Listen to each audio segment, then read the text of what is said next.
I think at a deeper level, to understand what we mean when we say listening is sacred, I don't think you can do that if you do not feel like you have a God who has listened to you and that you've also listened to. So I think those two things are hand in hand.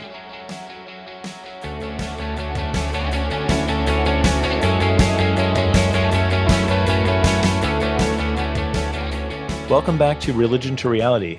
I'm your host, Dave Plisky. Last week, we heard from a Catholic about what the mode of synodality means for a church who is trying to adopt a posture of listening. This week, we hear from a Protestant about the sociology of listening in a religious context. We are here in the studio. I'm always joined by my friend and co-host, John Gribowich, and also our friend and our guest today, Josh Packard, the founder of Future and Faith. Hi, Josh. Welcome to the show. Hey, it's really great to be back. And then back you are. You not only were in our first season of the podcast, you also were a guest on our webinar series that actually kicked off Religious Reality before that. So you are the through line. You are the only guest who has appeared on all three. And I really appreciate you being here for us. I feel like I should get some, we should have like a race to see if anybody can match it. Like I can hold the title until somebody unseats me. That's a very a generous look at the future of this podcast. Yeah, I think you're unmatched. You're the New England Patriots of this podcast. So, but yeah, so the thrust of this season, as you know, is for us to take what we heard in season one and make something of it here in season two. What we heard was over and over how important listening is. In fact, I'll call it out again, as I did last time you were on the show. I just love the blackboard behind you, or I guess the dry erase board behind you, that has a big sign at the top, listening is sacred. And that is exactly, the message that we were receiving. And we said, okay, if listening is so sacred, well, let us do a bit of listening as we are called to do in our synodal church, and hear what others have to say to speak into us as Catholics. What does the Catholic Church need to hear from others outside the church, or outside the Catholic Church, I should say? And I know you are not a Catholic, but you are very aware of what's going on. I think in and outside of the Catholic Church, and just churches in general. It's part of what you do. But do you want to just remind our listeners, a little bit of your background, especially, I know you come from Springtide Institute, if you want to talk about other things, and just bring us up to speed with everything about who you are.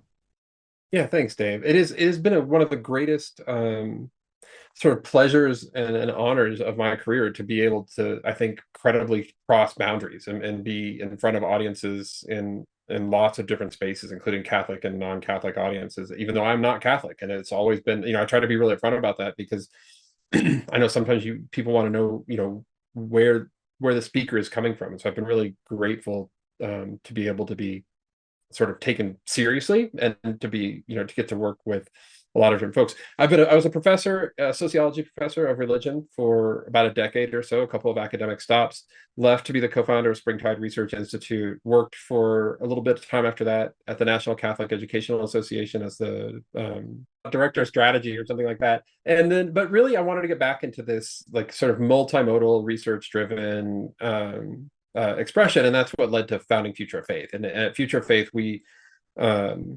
we're really taking seriously this data that we've uncovered, but plus lots of other places are telling the same story about the lack of trust in institutions and institutional leaders. And simultaneously, the only thing that people seem to trust right now is relationships. And so we've taken that very head on and thought, like, well, what can we do? Can we play our part, at least, to help the church be more relational, to do so at scale, critically? I mean, there's still, church, you can't be it's hard to be relational with hundreds or thousands of people in a parish or in a school or what have you. So we wanted to help, provide some semblance of a solution to that, but also some research around, why it's so critical to listen. And I think, to my knowledge, we have the only research in the world about the intersection of faith formation and listening that shows really that when you sit and listen to somebody, you are actually doing something critical for their faith. It's not just a bridge to get to then tell them something, that there's actually really meaningful stuff happening formatively in that moment. And so that's what sort of brings us to this point, and all of which is really, right in line with this the broader Catholic Church move around synodality, and we've been pleased to be a part of many of those discussions. I love it. Yeah, you mentioned something really that's been on my heart, especially as we have this one-to-many format, which is a podcast, where we're talking about the scale and how important like listening is, especially in those one-on-one relationships. Romano Guardini was one who 100 years ago was basically saying like, look, like the more people your message is the medium is designed to reach, that your message is contained in, the less impact it's going to have on each one of them. That you're basically diluting it. The more and it makes sense, right? Like imagine having a face-to-face conversation with someone is so immediate and direct and unmediated compared to the next layer down, whatever that might be today, a group text or phone call or whatever. And and even right now, the three of us speaking over Zoom and recording this is one layer, and then we have.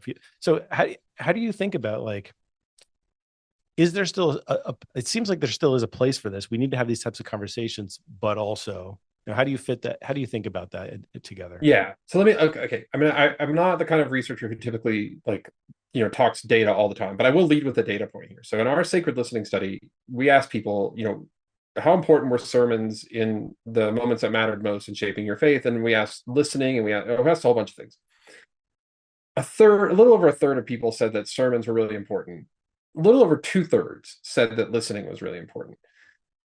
But nobody should think of this as a false dichotomy. It's not like we have to pick one or the other. It's that, well, cool, sermons work for a third of people. We should keep doing sermons. Anything that's that effective with that group, that size of a group, we should lean into. But we should also recognize that that's just one mode of doing things, and that we might do well then to pay some attention. And I would argue that historically the church, not the Catholic Church, but the broader church, has done essentially nothing in terms of ministries of listening. And that we should do something if 2/3 of people are telling us that those are really effective. So you ask me, what's the role of these things? And I would say both are really necessary. I mean, I'm using sermons here as a stand-in for this like one-to-many kind of communication style.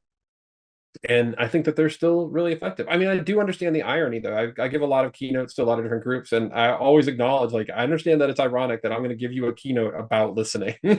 It's weird, but there's some messages that fit a particular modality, and those messages should be delivered in that way. And so some of those are really good for sermons. So this idea of like making sense of the broader world and giving people a frame through which to interpret current events or big life moments, sermons are great for that. One-to-many kinds of communication is great for that. But if really what you're trying to do is to get somebody to have an experience of the divine, or to understand intimately how God is in touch with their lives and how they might be able to turn to God, that's not likely to happen in a broadcast. Like, we're not going to do that on this podcast, I don't think. But I can do that over a text message with friends. Friends have done that for me. And pastors have sat down with me and done that in spiritual direction. That's why we've always had, all these kinds of avenues open to us. Yeah. It just makes me think as you're saying this, like, the most, let's just say, impactful sermons, homilies that I probably could give or have given are the ones where I feel like the feedback is like, I feel like you were really listening to me, or that you kind of know where I am. So I feel like there is a complete correlation to this, that the most effective type of preaching is one where one has felt like they've been listened to. Maybe not personally, of course, but like in a sense where it's like, oh, this person who's preaching to me really understands exactly where I am. And maybe not perfectly, but close enough to know that the preacher is journeying with people. And that, like, another comment I'll get is like, sometimes when I preach something that's, I guess, impactful, is like someone will say, you just seem to be so normal. And like, I'm thinking, I cannot believe that is like the high compliment here. But it's really, it says a lot, because it says like, oh, you seem like you are one of us. And I think that is really important if we're talking about listening, because to me, what you're really listening to is people's struggles, people's suffering, and just listening and being present to that. And that is common humanity at that point. Mm-hmm. I mean, that shows you, I think, something really important, John, about the like where people like the burden of proof is on clergy to prove that they are in touch with their own humanity and yours. It's not the default assumption. And if it ever was, I'm not sure it ever was, but I mean, more so now than ever, where fewer people have personal experiences with the church than they used to. And the dominant public image of clergy, broadly speaking, is not great. I mean, trust levels for clergy are at all-time lows. And so it's like I think it's a mindset shift, which can be really hard. I think if you got into that role, because like people who become clergy, it's a calling, but also there's something attractional about it. And you get into this, and then it's like you got into it not because you distrusted clergy, like you got into it for the other reason. And now to be distrusted is, I don't know, it's hard. And so you're right. Like you do kind of have to then go the other way and like not overcompensate, but make sure you lead with this really human approach. Well, that's an interesting point you say there, Josh, because actually, when I eventually decided to become a priest and enter the seminary, I had two goes at it. I went, left the seminary, went back. I cannot say that I became a priest because I really trusted priests, to tell you the truth. I did not have like this really great experience with priests in general. I mean, clearly there were certain remarkable priests, but I really understood them more as being friends in some ways rather than just the office of priest, so to speak. But my feeling of how I was personally called had nothing to do with because I thought there were a lot of really great exemplary priests. In fact, in some ways, it was almost the opposite. It was always like, I feel like I'm being called to do something different in the priesthood or somehow do this somehow differently than what I see. So I think that that's something to think about too. It's like, Yeah. if we are just doing things because we are modeling ourselves over someone else's vocation, then really the key thing is like maybe we're not really listening close enough to our own inner voice, so to speak, as to how we are supposed to be living our vocations. I always say it's very difficult to live someone else's vocation. And in the priesthood, it's the perfect example because there's lots of priests who will be like, well, I got to be like that other priest over there because that other priest is praying all the time and doing all this and whatever the thing is, where the criteria is. So Yeah. it's like, how do you listen to your inner voice, so to speak, and how you can hear that your inner voice resonates legitimately with when people are saying certain things, rather than just somehow thinking that I need to listen to what this other person is doing and do exactly what they're doing. That it's all the process of discernment in some ways too. Sure. John, you've mentioned both kind of modes of doing this type of listening. One is listening to what you called your inner voice, doing that discernment, which we might call contemplation before action, right? And trying to understand like what is it I'm being called to do before I actually go and do it. And I heard that same exact idea when you were talking about when homilies really connect with the congregation, right? When you seem to have listened, even if it wasn't specifically to a person or even like I don't want to say unintentionally, but you know what I mean. Like you weren't setting out to do. Let's go do some listening now, and then I'll be able to, But is there any difference? Is there really any difference between listening to the inner voice and listening to the needs of those around you? What is like is contemplation at its most deepest or fundamental level the same thing? Well, I mean, yes and no. I think everyone is hearing the same thing being spoken to them, and that thing is to know that they are loved and be loved. So they're hearing that somehow. But then the question is like, how am I to respond to that call placed in my heart of how I am loved by God? Like what is my response now to this gift that has been given? And that's where I think things get a little bit very unique for each person. I think that's one thing I would say. I also would say that really when we're listening to ourselves, we're probably more so listening to our longings, our desires, the things that we wish weren't the case, let's just say, in our life, or listening to just really what we wish we could be doing. And I think that that's a very common longing and a common thing that people, when they go inside themselves, so to speak, have. Like they're always thinking like what's maybe not the way they wish it could be. So I think that is a unifier. across the board. So like I think the Buddhists will have the practice of like, just like me, this person wants to be happy. Just like me, this person has been hurt. Just like me, this person is suffering. And like, if you're just kind of being able to understand your own place where you are in your anxieties and concerns and letdowns, it makes you instantly more understanding of someone else, even though you don't know the particulars. But this is really Josh's time to be talking. So thank you for giving me it for a bit. Well, we don't know anything about that. I mean, this is so interesting for me to hear you talk that way.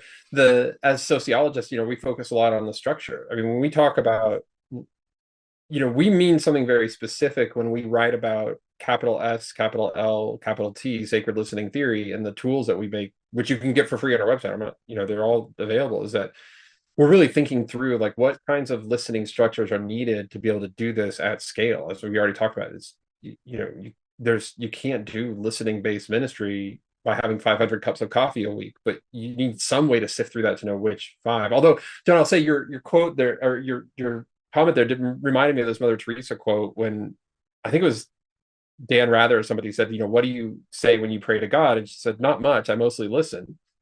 And he said, well, what does God say back? And she said, well, he listens. And then she said, and if you don't understand that, I can't explain it to you. Wow. I think that is a critical component of like what we're doing for each other in this structural sociological way is like almost impossible to know how to do well by reading books. It can help, especially on the cultural competency side around like, what are some of the behaviors that signify good listening are not universal. Eye contact, for example, is not even universal across this country. But I think at a deeper level, to understand what we mean when we say listening is sacred, I don't think you can do that if you do not feel like you have a God who has listened to you and that you've also listened to. So I think those two things are hand in hand.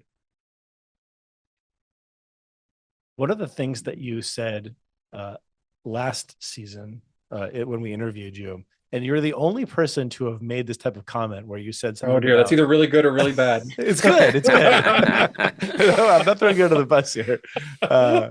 But you were the only person who said something about, made a difference between Protestants and Catholics. And that's when I knew I wanted to have you back for this season, because you're able to speak intelligently and from an informed place about the differences between our denominations. You said, I like to say if Protestants would understand the Catholic concept of accompaniment, things would be so much better. If Catholics would actually do accompaniment, things would be so much better. Can you unpack that for us a little bit? That's great. Yeah, I say this a lot. I was just I had the opportunity in the fall to go on a little mini tour of the state of Kansas for the Archdiocese of Kansas City. And we ended up at 3 stops and the greatest places. I mean, it was just like the folding tables and old basketball gyms with 20 people from the community of 50 who showed up. I mean, just like the best, right? And ended up saying it. I've said it a lot before that, but really over that, it became a point of discussion because they wanted to know the same thing. Like, what do you mean by that? And I think like in the Protestant world, they really don't. There are terms like discipleship that get somewhat close to this, but it's not the same as this, as especially the way Pope Francis is thinking about accompaniment, which is like, and the way Francis, like, put this, I really liked and resonated with so much. He's like, we're not just hanging out here, like we're going to a destination. But the thing that sort of makes it so radical in the context of modern life is that we're going to remove the time container. We're not going to, unlike lots of other things about formation, like being catechized, for example, like there is no expiration date on accompaniment. We'll be here as long as it takes. But at the same time, like there's a destination in mind. Like we're moving towards a thing. It strikes me as this really nice mixture of the ancient and the modern. I mean, this is a place we're trying to get, and also the most defining feature of the modern world, which is that everything has to be on a clock, is sort of removed. And I think that really matches the experiences of young people in particular, which these newer generations are so diverse that trying to cram them into one box bound by time is an exercise of futility. I mean, you're not likely to make the same gains that maybe you once did when culture was more homogenous, and you could expect that nobody had football games on, Wednesday nights, and nobody had soccer practice on Thursdays or Sunday mornings or what have you. So Catholics, I think, get this. Like, it's embedded in the notion of what it means to be Catholic is this concept of accompaniment, but they don't always, in practice, it seems like they give back over, I would argue, too much sometimes to these vestiges of modern organizational life, which is that we need to have a person who's in charge of a program disseminating a message in this container. And Pope Francis was very clear, like, that's not what this means. And if we're really going to do accompaniment, which he was arguing that we should, it's here for the long haul. So, that's really what I meant by, trying to come up with some like way of giving footholds on both sides. Yeah. Are you saying that like the hierarchical nature of the Catholic Church is at issue here, or the like almost just too structured approach of like trying to assign people to things is that issue here? Like, let's go a little deeper into that, because I realize as I'm saying this, I am showing up this season totally defenseless. I really just want to hear it, So I think what you're asking me to do, Dave, is just to call out the USCCB and put them on blast for no. Okay, well, all right, okay, there we go. Fired here. No, so I think this is where my sociological training would come in. I would say that this is not the fault of a particular Catholic hierarchy, and certainly not of any one group or form of leadership, but rather that on balance, where we're trying to, the modern world does shape us. And also, as a church and a believing people, we are committed to a set of principles. Those two things are always present. I think maybe right now we've just given a little too much weight to the modern world that forces us into these, organizational containers that says like a semester happens, between this month and this month, and then it starts again on these months. And, religious formation happens through, in my case, in the Lutheran Church, confirmation, and that happens between 7th grade and 9th grade. And, you go on Wednesday nights for an hour each or whatever it is, like, right. That's good. You need structure, right? Like, we need some way of understanding where we're at and where we're headed and that kind of stuff. But I think we've maybe lost too much of this. And here's what I mean. Like, we don't have good organizational structures for paying professional adults who are well-trained to basically do relational ministry through accompaniment with young people, especially through their transitions, middle school to high school to college, or whatever comes next. We just don't. There's not a church in the world that does that very well. There are individual congregations that do it well, but there's not a system for doing it well. We sort of lost track of the major milestones that happen between the sacraments, between confirmation and marriage. There's just this wide gulf, for example, of marking time that the church has sort of let go of. And so that's what I mean. Like, I think we could ease back over a little bit of that emphasis from just sort of shuttling people through on the factory line to get them to this end result of being catechized or having the sacrament. And remember a little bit that teenagers especially are, they're here today, they're one thing, and they're here tomorrow and they're another thing, and they're likely to change their minds. And so they need consistency through relationships in ways that content can't do alone. So how do you envision that, like, say, in a parish community? Like how that, I don't, I work with certain parishes for things, but most of my day-to-day is always happening in a high school community. Yeah. And for example, one of the things that I'm a big part of is sacramental preparation for our students.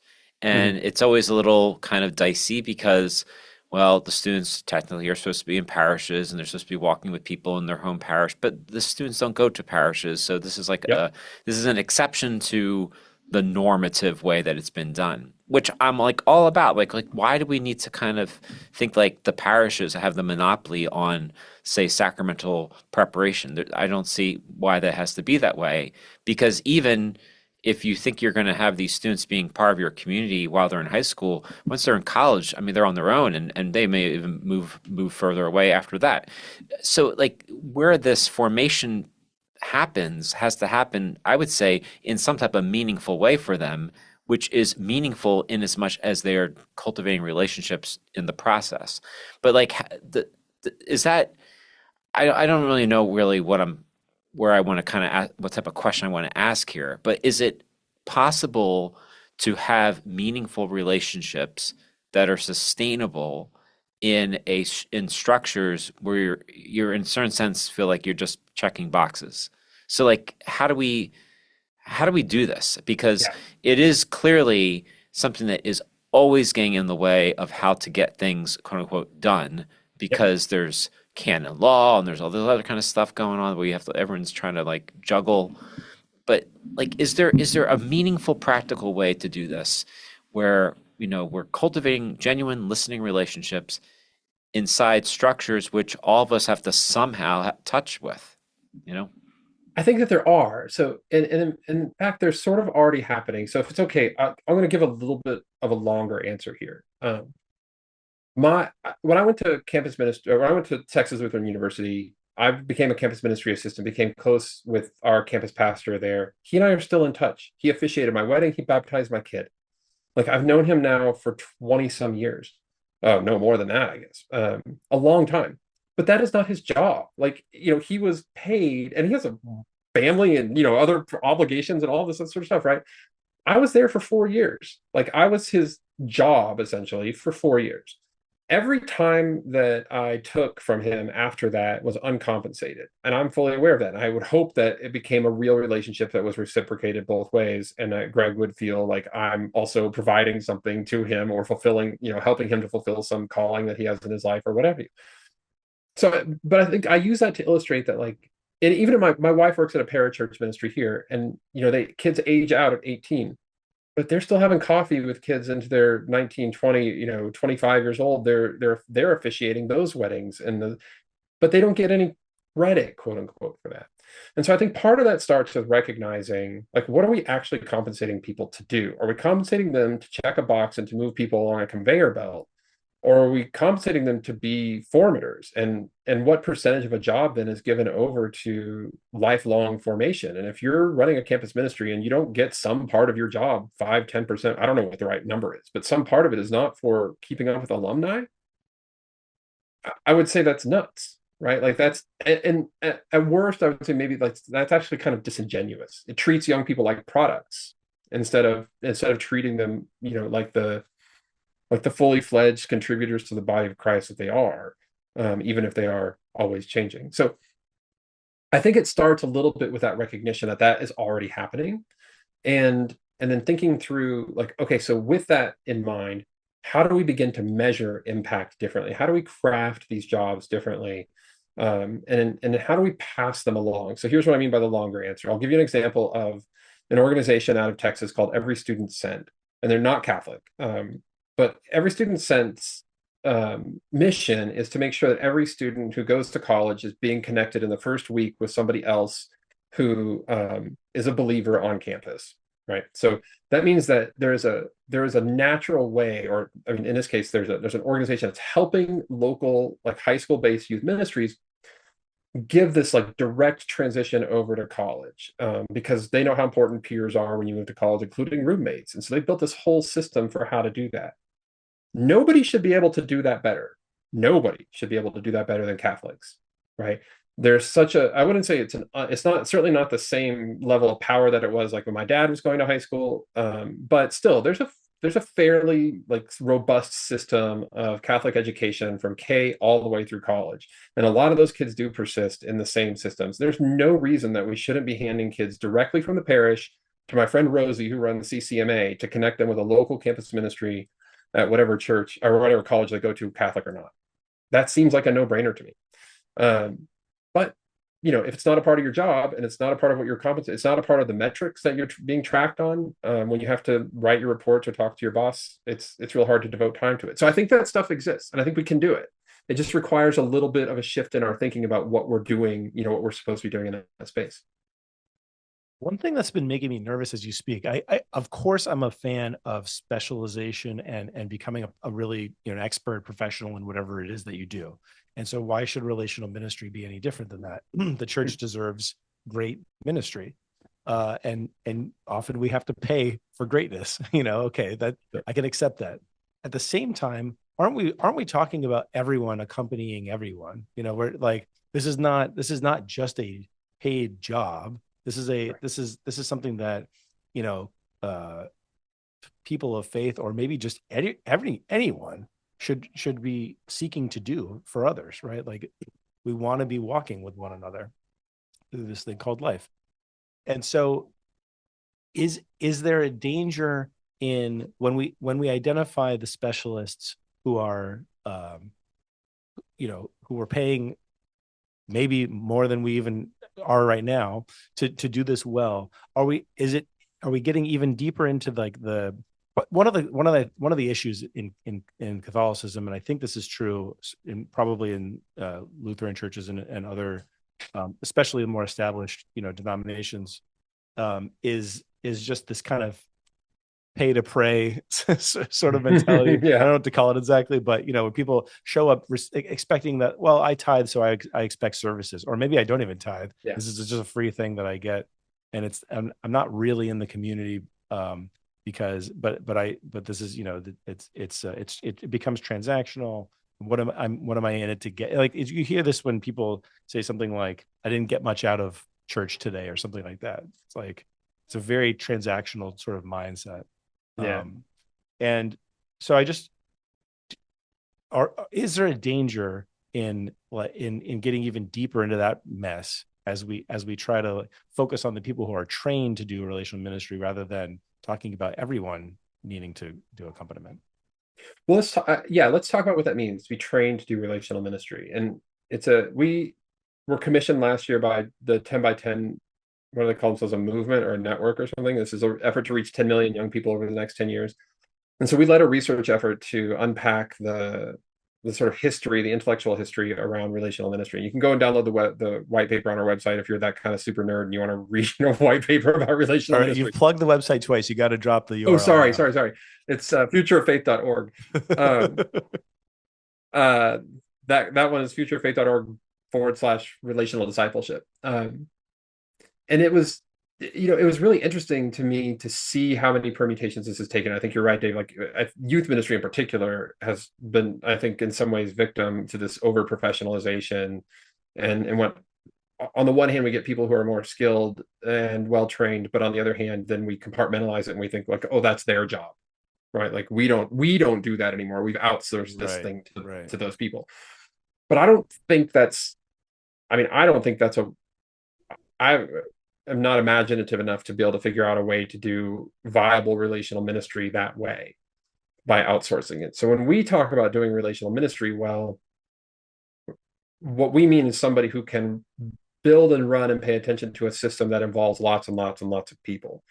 The trick on that is, of course, like, I'll use my own self as an example. At my church, when they asked me, we were down a youth minister. Do you want to come and hang out with the kids every Wednesday night until forever? I was like, no. Like, I like youth ministry. I have my own 15-year-old who I love. I like doing this work, but I can't commit to every Wednesday night, because you know how church work is. Like, there's no end to that, right? But if they were to ask me, like, hey, we have 3 students graduating this year who don't know what they want to be or what they want to major in when they go to college, and you used to be a professor advising students, they're first gen, you were a first gen college student, would you mind just sitting down with them and walking them? I would, Dave, I would do that every time they asked, right? But in order to do that, in order to make that ask of me, you have to intimately know those kids.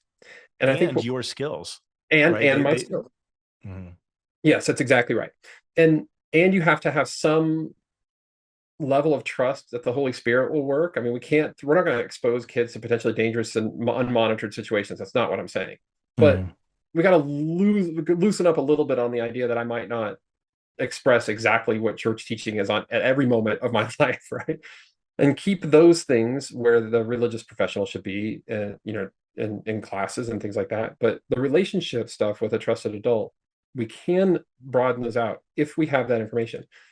So when we talk about doing relational ministry as a person, or as a job or role or what have you, what we mean is people who can build systems that get that kind of information and get it out to the right people. That's what our sacred listening tools are designed for. But that's not there are other ways of doing this. It's just that when we ask people, so this is stunning. I mean, y'all are probably at the same point in your lives as I am, which is, it's hard to remember details about anything, even stuff I deeply care about. I have to take notes on and write down, and otherwise it's just gone.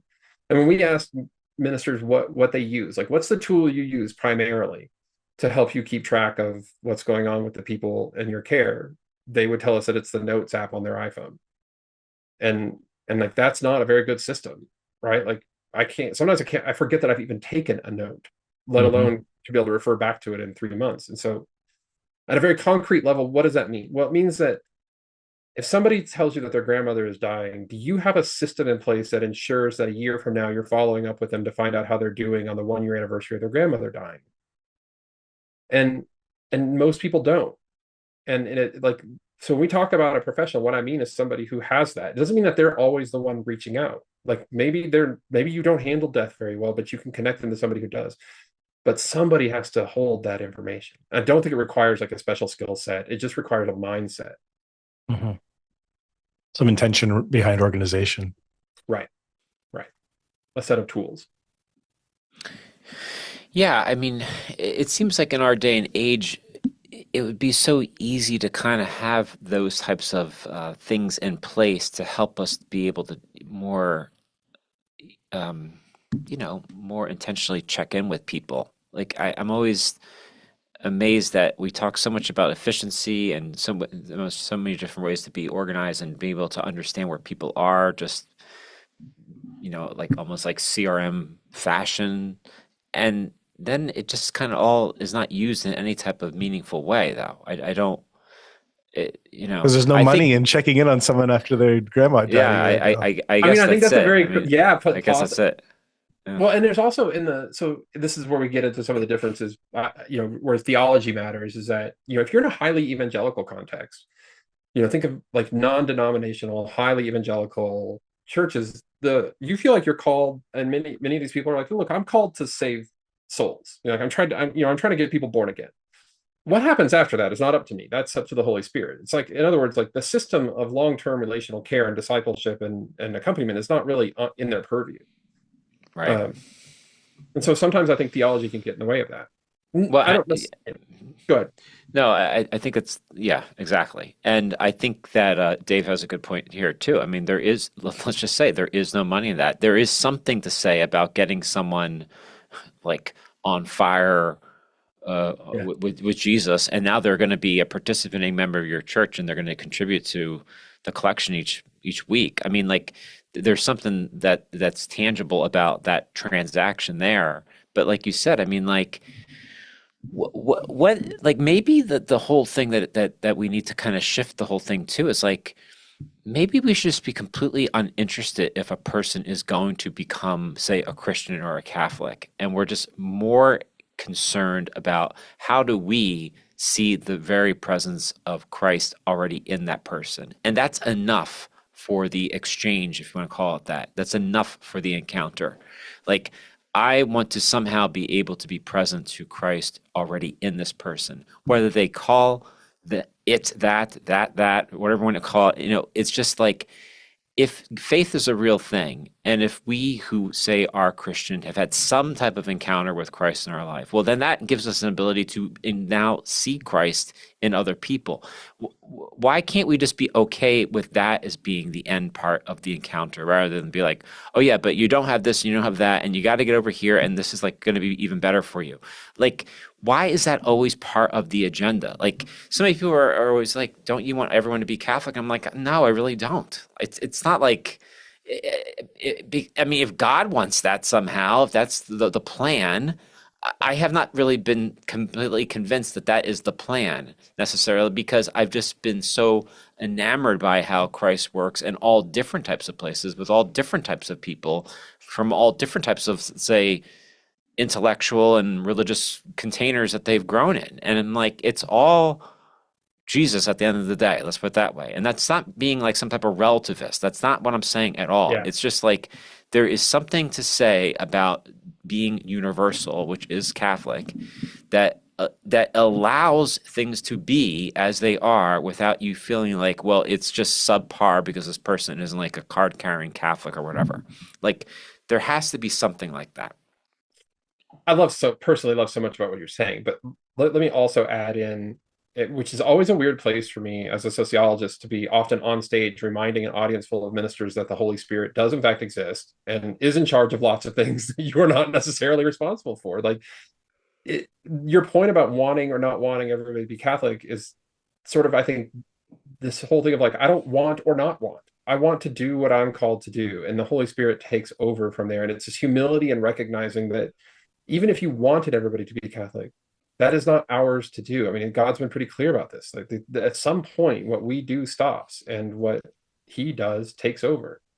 And I think that that is in some ways very, very freeing. Absolutely. One of my favorite reflective questions came to me from somebody who was mentoring and doing spiritual guidance for a lot of ministers, a lot of youth ministers in particular, but not exclusively, and said, when I feel people slipping into this territory where they think that that person's soul is their responsibility and not God's, I tend to ask them, after they've come back from an encounter, I tend to ask them, what did God want you to see in that moment? Because it disrupts their thinking, because all they're thinking about is, how did God, what is God trying to turn on this person's heart? How is, what did you say to them to get them to see something new? And now he was like, it flips the script, and it recognizes that they were enough for you to encounter, and God put in your way. Like, did you get anything out of it? Did you see God? And I just think it speaks right to your point, John, about like that is enough. Are there pockets of the Catholic Church that you feel like are particularly would benefit from doing more of that? I want to open up your potential criticisms and feedback into beyond just, we've talked at length about accompaniment, but there's so many other aspects to it, right? Yeah. There's I thought you were going to ask me who's doing it well, and I was going to say campus. You can answer that too. I was going to say campus ministries. I think there's really something interesting going on, especially at the college level of campus ministry. So I'll just note that, because there's some really compelling things happening within the Catholic Church, or just across the board, you mean? Yeah, I think it's a setting that lends itself across denominations and traditions to some of the most, it's like sits right at this I can't remember who the person was who said it. It's like sort of on the edge of inside. Like there's a lot of freedom on college campuses for campus ministers to do things, and also you're enough in the structure that you have a real thing. So you can try. Richard Rohr is kind of famous for talking about the edge of the inside. Richard Rohr. Somebody once said that Future of Faith reminded them as an organization that was on the edge of insight, and I took it as just the highest compliment that I could think of. Good for you. But I think one of the I mentioned earlier, in this young adult space, where I know that the USCCB and other places are trying to do some really interesting things and have paid attention to lately, is a place where like this is a generation that is starving for connection, and where I like working remotely, I totally get why an entry-level worker wouldn't. And these are young people that in many cases came out of college in a COVID era and have known nothing other than working, and they're just not plugged in, not just to a Catholic community, they're not plugged into community. So leaning more into relational approaches to engage 20-somethings feels just like obvious territory for me. But I will note one other place too, which is in the digital missionary field. And there's some tremendous things going on in the Catholic digital space. And, those people are doing some really incredible work that end up being the most, I would say, for the people engaged there, they end up being the single point of connection that takes them through all these life transitions, maybe from college to a new city to start a job to another place when they're married. They're still what's the constant? They're still watching the same YouTube channel. They're still listening to the same podcast. They're still in the same Discord chats. And there's real opportunity there. So you flipped my request for feedback into a compliment session, but I really do want to know. Well, no, I don't think that the Catholic Church is doing either of those things really well. I mean, I don't think that they're doing ministry well. I don't think that they're. These are just opportunities. These are just like really critical players. Oh, I see. Yeah. I think that there are some people doing really incredible things in the digital missionary world, but the larger church infrastructure has been sort of slow to support this, in part because I don't really know what to do with them. They want a bridge back to sacramental life, and which is understandable. And in many cases, sometimes the digital missionaries are reluctant to do that, because they're like, well, the things that the people like so much about being here with this community they're not going to find when they walk into a parish, or they're unlikely to find. And traditional missionaries had a commissioning bishop or a priest or, that would send them. And who controls the internet? There's not a bishop of the internet. And Well, so I these are was all just kind going to make a of comment about that. Like, we've seen, Bishop Barron, for example, has done AMAs on Reddit, and I think like this, I'm not saying this is a bad thing. But I do think that there are a lot of Catholics who are reticent to do any kind of relationship building when they see themselves as an ambassador of the church, because I'm not up to snuff on stuff like Bishop Barron is, or some other figure. So I can't, like, I don't feel they get uncomfortable, and it's like, and I'm not even, I don't even want to talk about like evangelization or something. Like, let's just like just I think we have to like take the pressure off, kind of like what John was saying, right? If it's not about that, if it's not about some agenda that you have, and you just want to get to know the person and see what God is doing in their life, or whatever, just to know them, then you can stop thinking that way. And it's not about letting the experts do apologetics or something. Um, you know. But this is like, I think, a very odd and narrow way of interpreting global Catholicism that maybe is just unique to the United States. I mean, if you look what's happening broadly across the world, there's a much greater acceptance for, well, even from official channels, todos, todos, todos, encuentro, encuentro, encuentro, right? Like, it's encounter for all. And when you look at those channels of what's going on, boy, I mean, it is not people who sometimes for better and sometimes for worse, who do not feel like they have to be experts in anything. They're simply offering a personal interpretation and experience with Catholicism and inviting people to join them on that journey. And that's fascinating.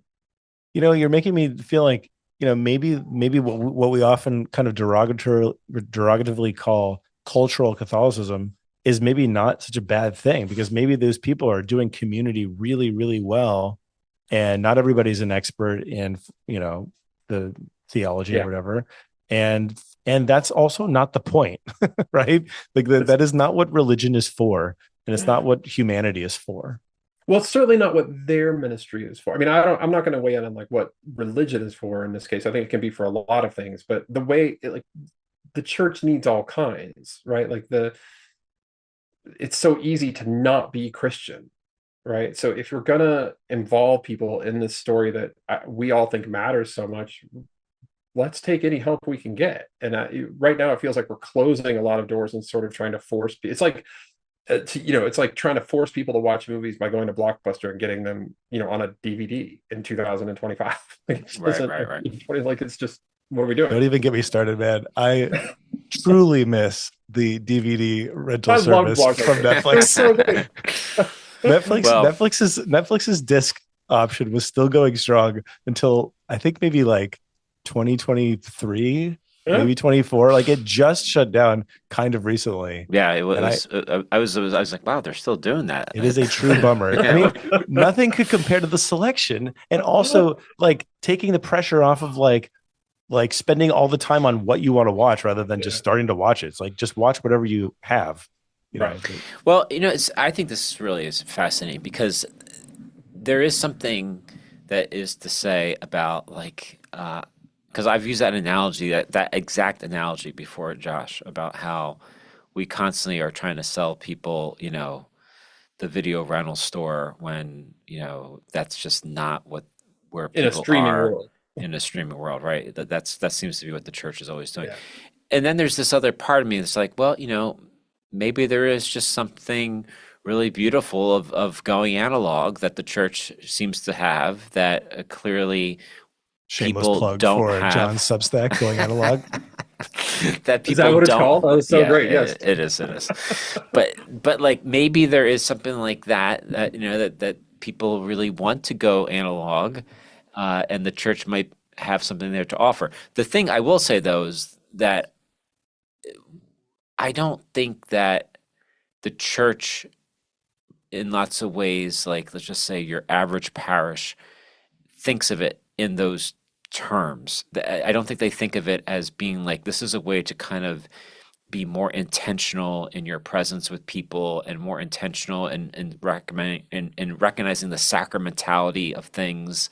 Like, I feel like that's not maybe the full reason why people would say, hey, come back to this uh, video rental store experience here at church. Like, I don't think that's what's happening for some reason. I feel as if there's still this kind of strange way of trying to somehow convince people that it's cool just like anything else is cool, rather than being it's very unique, and by it being unique doesn't necessarily make it even like superior though either. Like it can't be that either. It has to just be like this is a singularly unique experience when you participate, let's just say, in something that's sacramental, and it's what is going to enhance and allow you to experience the rest of your world differently because of this. So it's not like segmented. I think maybe that's where I'm getting at. I'm sorry that I'm thinking out loud here. I think that the problem is like church gets segmented too much. Like this is where really, really holy stuff happens. And like this is where really important things happen. Sacraments are really, really, really important. And they're kind of cool. Just like, going to the video rental store is cool, but that becomes the end point. And I think this is the fundamental problem. Like I was thinking about this during our conversation here. Like where do we really hope people land at the end of the day? Is there a landing place, or is there really just a sense that you are going to continue to evolve and individuate in your relationship with God? And that's going to be something that's going to be very unique, but your touch points with the church are always going to be your reminders of that portal of entry that can give you the freedom to explore what that looks like. So it's like always that both and type of thing. I know I'm saying a lot of different things. I don't know how coherent it is, but I don't I'm just, I don't think you're being disparate at all, John. Like this is so obviously. I mean, I just wrote a book called Faithful Futures. I've through Springtide and forward, like a lot of experience about young people. So I'll put this in that context where I think we trick ourselves into thinking that young people can have a destination with their faith, and we feel like we want to get them to a status or a state, and that is that is a false dichotomy. It's not a real. It's not true.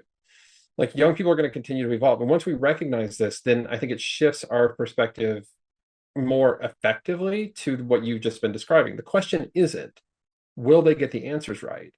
The question is, will you be there with them when they inevitably explore the questions that they're asking? And for me, that's all of it. It's like, who they're gonna ask these questions. And if is it going to be somebody on TikTok, that they're turning to, or who may be helping them read their astrological signs, or is it going to be you?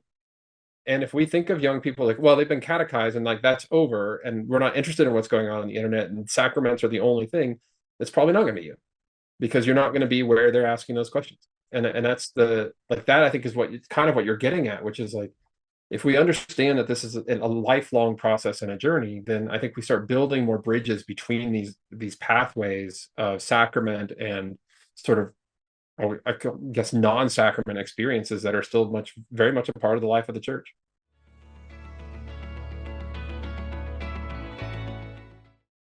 I find the way Josh contextualizes ministry in the church so helpful.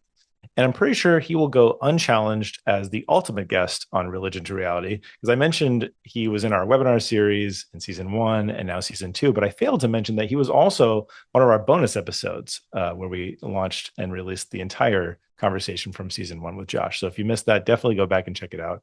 It's very good. But yeah, let's acknowledge this is a podcast.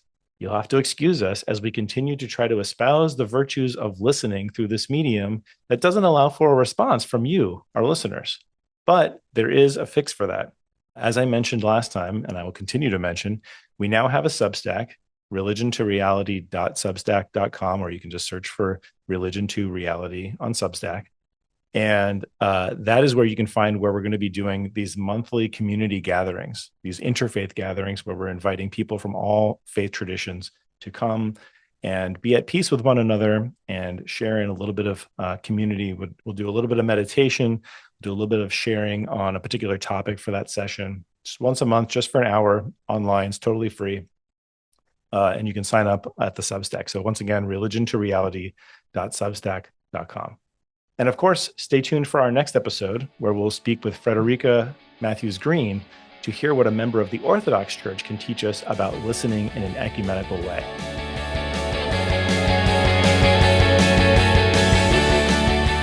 Religion to Reality was created and executive produced by me, Dave Plisky, and is produced and edited by Nick Stropoli and Connor Donnelly. You can find the show notes and other resources at religiontoreality.org and subscribe wherever you listen to podcasts.